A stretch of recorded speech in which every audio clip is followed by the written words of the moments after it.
اب ایک چیز استثناء کے ساتھ ایگزیمشن کے ساتھ بیان کرتے ہیں اور اسے محدود کر دیتے ہیں کسی خاص موضوع میں. تو جب خاص موضوع میں محدود کر دیا آپ نے اس شے کو, تو یہ نہیں ہو سکتا کہ ایک ہی شے کے لیے آپ مخصوص کرتے ہوئے دو موضوع بیان کریں اور دونوں استثناء کے ساتھ بیان کریں. میں بات کو سادہ کرتا ہوں. آپ نے یہ کہا کہ جناب میں آج کسی مجلس میں نہیں گیا سوائے اس کے کہ یہ ایک مجلس میں یہاں امام بارگاہ حیدر کرار میں آیا.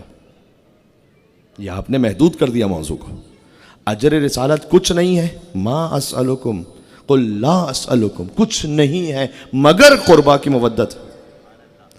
تو اگر آپ یہ فرمائیے کہ آج میں کہیں مجلس میں نہیں گیا سوائے امام بارگاہ حیدر کرار, اور پھر اگلے جملے میں فرمائیے کہ میں کہیں مجلس میں نہیں گیا سوائے محفل شاہ خراسان,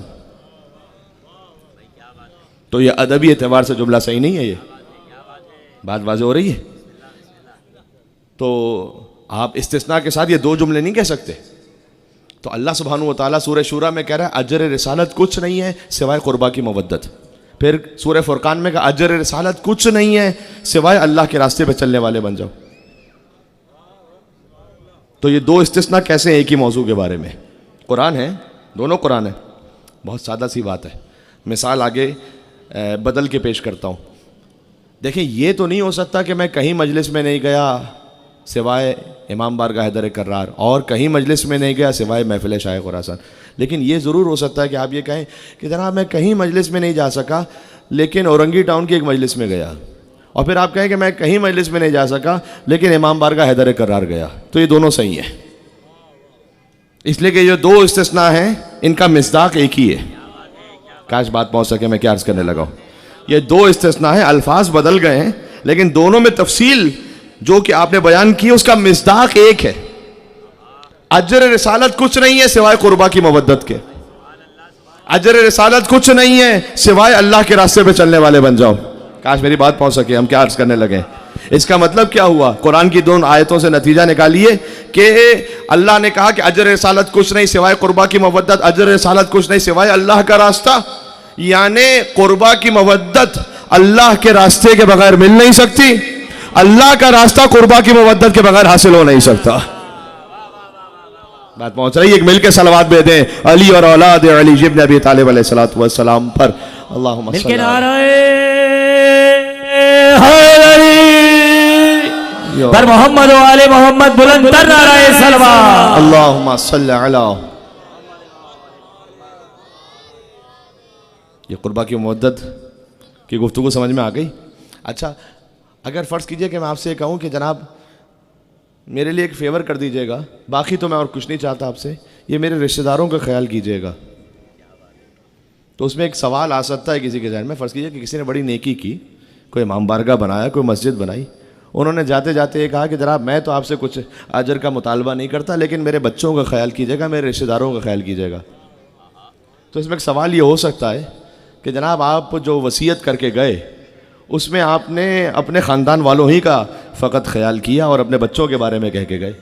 تو رسول اللہ یہ کہہ رہے ہیں کہ اجر رسالت, اللہ کہہ رہا ہے بلکہ اجر رسالت کچھ نہیں ہے سوائے اس کے کہ قربا سے مودت. تو کیا رسول اللہ کے خاندان تک بات محدود ہے؟ یہ وجہ کیا ہے؟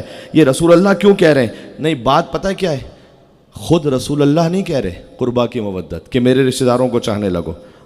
قل, یہ لفظ قل ہے نا, یہ بڑا ڈیسائیسو ہے. قل لا اسألکم, اے رسول ہم کہہ رہے ہیں آپ سے کہ آپ کہیے آگے. رسول اللہ خود سے نہیں کہہ رہے, اللہ کہلوا رہا ہے.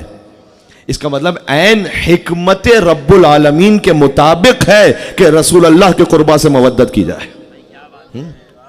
حکمت رب کا تقاضا, اس لیے کہ اب عبداللہ الحسین باب اللہ ہیں, امیر المومنین باب اللہ ہیں. ایک ایران کے شاعر تھے, فارسی زبان میں شہریار ان کا نام ہے. انہوں نے ایک نظم لکھی جو تقریباً ایران میں کوئی مداح ایسا نہیں ہوگا کہ جس نے اس نظم کو کہیں نہ کہیں اپنے انداز میں نہ پڑھا ہو. اس کا جو مطلب تھا بے علی شناختم من بے قسم خدا خدا را, خدا کی قسم میں نے خدا کو علی کے ذریعے سمجھا ہے. معرفت رب کا راستہ ہے علی ابن ابی طالب علیہ السلام, اور واحد راستہ ہے, واحد راستہ. اچھا یہ وہ نظم ہے کہ جنہیں رسول اللہ صلی اللہ علیہ وسلم نے تائید کی تھی شہریار کی اس پوری نظم پر، اس میں کچھ اشعار کا اضافہ بھی کیا تھا، میں اس تفصیل میں جا نہیں سکتا، اس وقت موضوع بڑا چونکہ وسعت ہو جائے گی اس میں، لیکن ایک حدیث آپ کے سامنے سنا دوں اور جا رہا ہوں منزل مصائب پر۔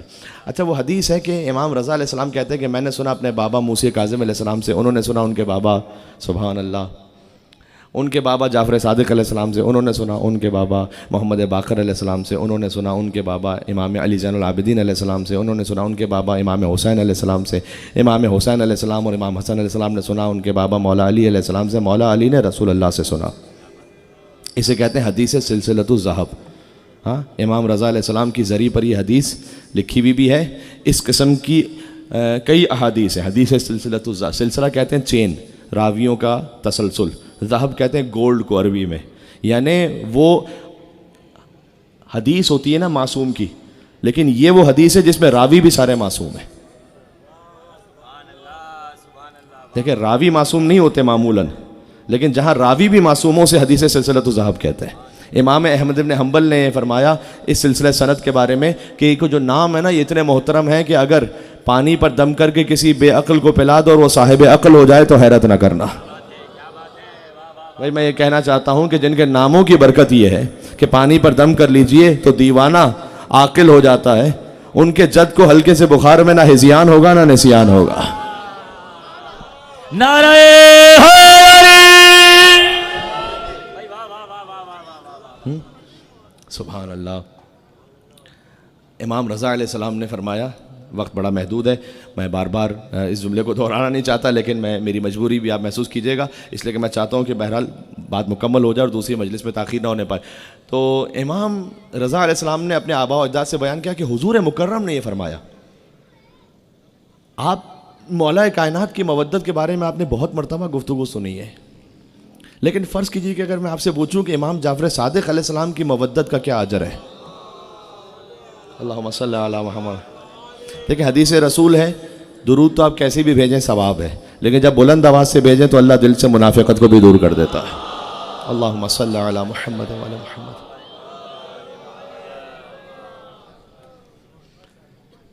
حضور نے فرمایا ایک حدیث وہ ہے کہ جس میں 12 ائمہ کی مودت کا الگ الگ اجر بیان فرمایا، یعنی امام موسی کاظم علیہ السلام سے ہم مودت رکھیں تو اس کا ایک الگ اجر قیامت میں، امام رضا علیہ السلام کی مودت کا ایک الگ اجر قیامت میں۔ سبحان اللہ، یہ اہتمام ہے۔ اب ذرا سماعت فرما لیجئے گا۔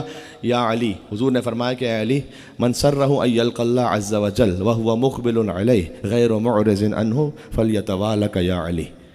اے علی، اگر کوئی چاہتا ہے میدان قیامت میں اللہ سبحانہ و تعالیٰ کے پاس ایسے پہنچے، اب اگر اس کو میں لفظی ترجمہ کروں تو لفظی ترجمہ تو یہ ہے کہ وہ خدا کی طرف بڑھ رہا ہو اور خدا اس کا استقبال کر رہا ہو۔ اب خدا کی تو جسمانیت سے وہ پاک اور منزہ ہے، تو یعنی یقیناً اس کا مطلب یہ ہے کہ وہ جب آگے بڑھ رہا ہو خدا متعال کی بارگاہ میں تو خدا کی ساری رحمتیں اس کا استقبال کر رہی ہوں۔ فَلْيَتَوَالَكَ يَا علی، اسے چاہیے اے علی آپ کی محبت کو لے کر خدا کی بارگاہ میں جائے۔ یہاں سے حدیث یہ شروع ہوتی ہے۔ پھر فرمایا من احب ان یلقى اللہ عز وجل، جو چاہتا ہے خدا عز وجل سے ایسے قیامت میں ملے کہ وَهُوَ رَاضٍ عَنْهُ، خدا اس سے راضی ہو چکا ہو، راضیتاً مرضیہ کی منزل ہو۔ فَلْيَتَوَالَ ابْنَكَ الْحَسَن، اسے چاہیے اے علی آپ کے بیٹے حسن کی محبت کے ساتھ جائے خدا کی بارگاہ میں۔